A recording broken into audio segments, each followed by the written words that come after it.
Okay, guys, I'm back. Guys, girls, friends, neighbors, Country Girl 555 here, Tina. And I was talking about my last time that I had a binge and food addiction and things like that. I have done so much research and so much reading and everything that I have gotten past so much of that. It is unbelievable. Um, I did a video the other day, The Cat in the Hat. I started out with the video saying that I was going to do a video of a lot of pictures of me wearing each of my hats because I have so many hats. And during which time, this chair that I sit in, this Italian black leather chair that holds my bouquet, my husband said something about that because I had sat to the side of this chair and I said, it's amazing that I got 5 to 6 inches on the side of me now. And you know, I'm always noticing little things like that, like in the car. I have like this far from the steering wheel, and I can actually get in and out of the car now without killing myself, hurting my knees and my body and things like that, because my legs are so much stronger because of riding the bike, the walking, and everything. And my stomach's lifted up at least 6 to 7 inches off my legs. So therefore I can move around a bit. But I had said something about having 6 to 7 inches, 5 6 inches on the side of me in this chair. And my husband looked at me and he said, well, aren't you glad we bought that big fat chair? And it struck me the wrong way. So instead of going into an emotional, what I call emotional overload, so that all you want to do is go put stuffed food into your face, I went outside and I just had a little bit of a okay moment. And I got over it. So I have found a way to, if somebody says something to me and hurts me, or says something to me and does something to me that I would normally take to heart completely, and then transfer all of that onto myself, beat myself down about it, and then emotionally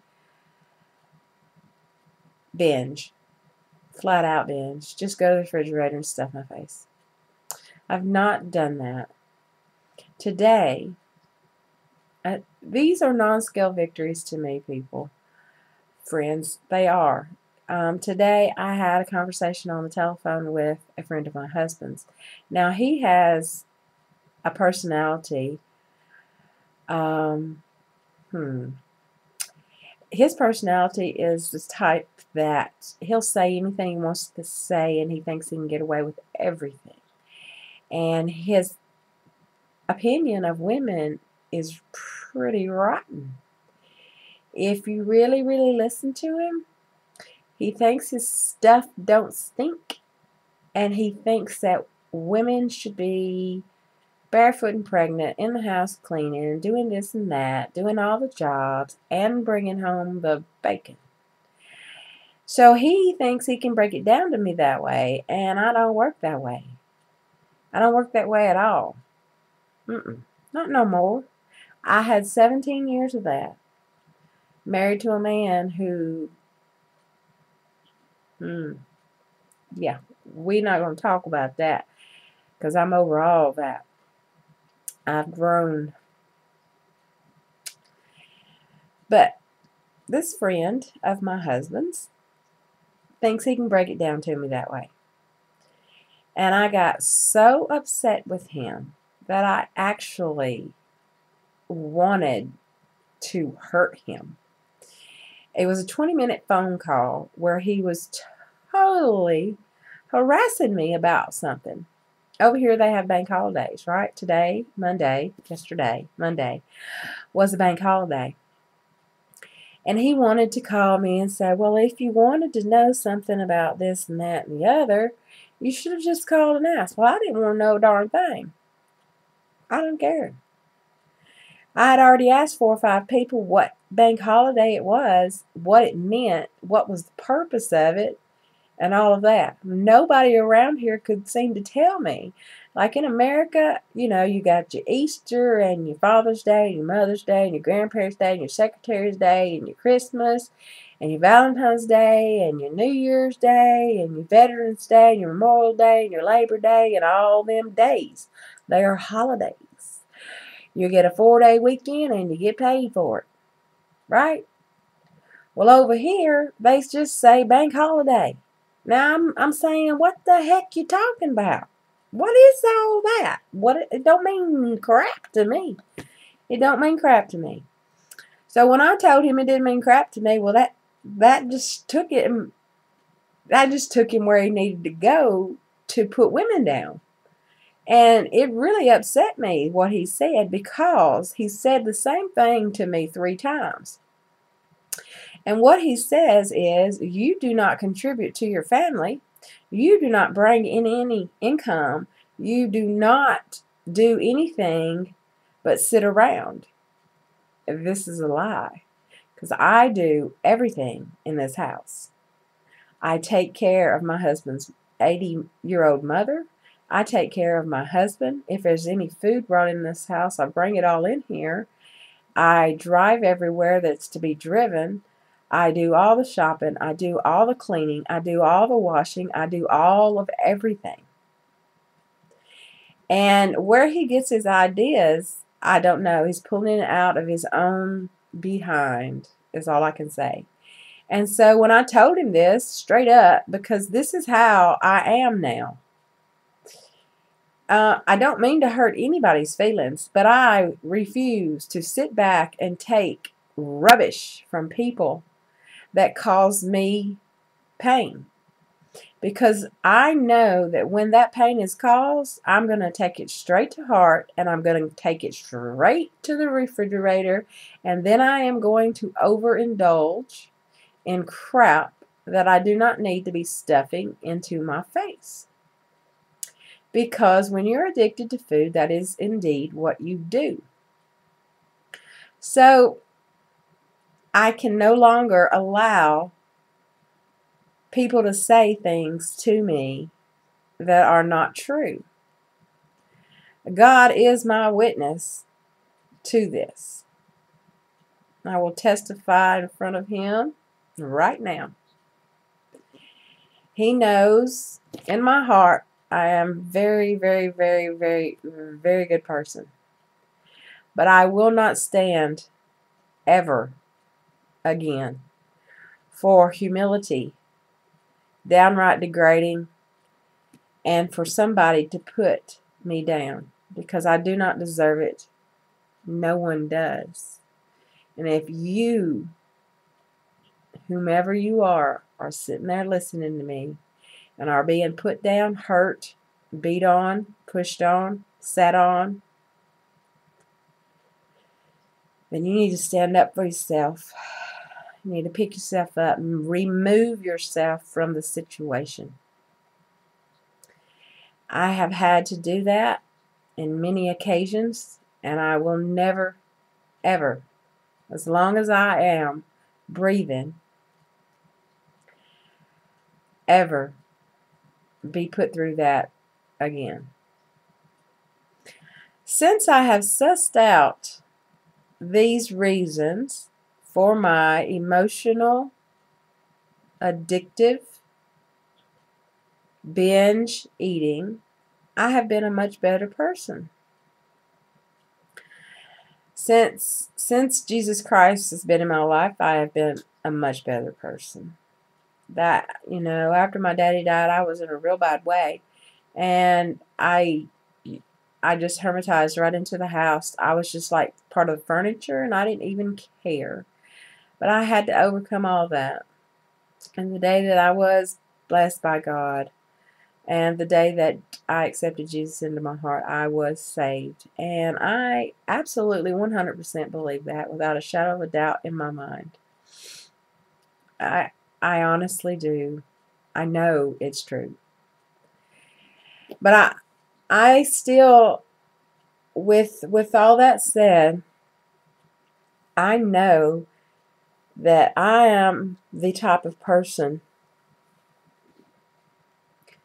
you ain't gonna stand up and talk to me and put me down. I grew up in a family with a daddy that put me down and made an example out of me in every situation.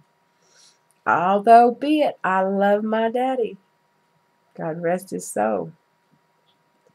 And he learned me some lessons that I can never let go. But he learned me some other things that really won't let go of me. And I've had to pry them off of me. One being, always clean your plate. Don't drink while you're eating.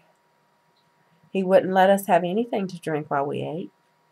And that was always I didn't understand it. But that was his way. But he instilled some good values in me. Some things that I am proud of. Even though I was the oldest and he made an example out of me by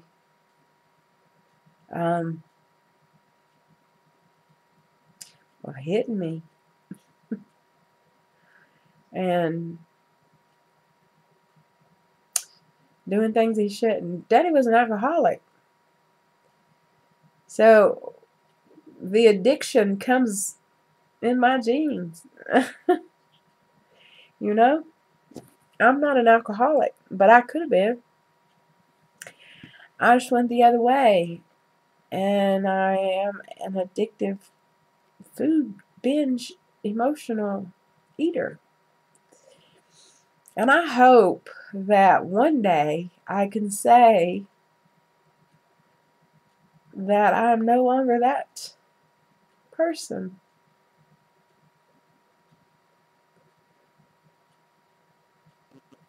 I am working on it.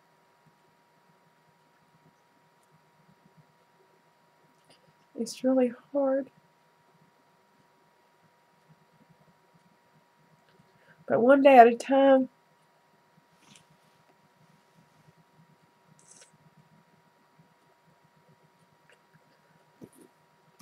One bottle of water at a time. I just emptied that one.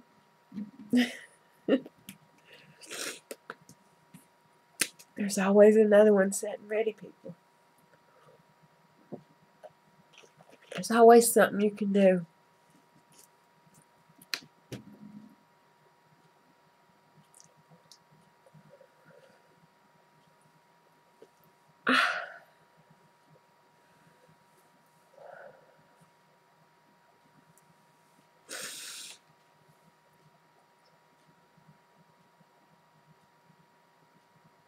My glasses are cuckoo.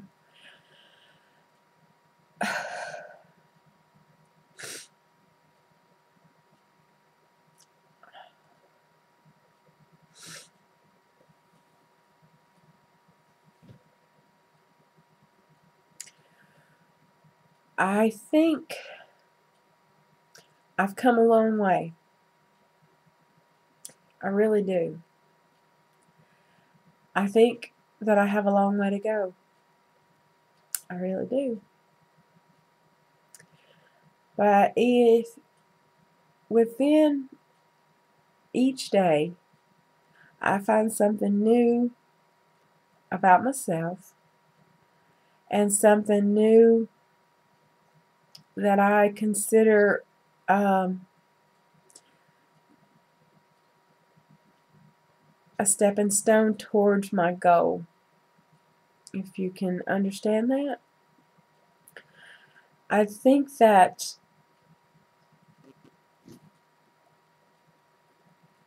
anytime you set yourself up for failure, you'll fail. But if you keep going forward and towards something that you really want, you have a good chance of fighting that battle and winning. I'm going to stop right here, and I'll be back.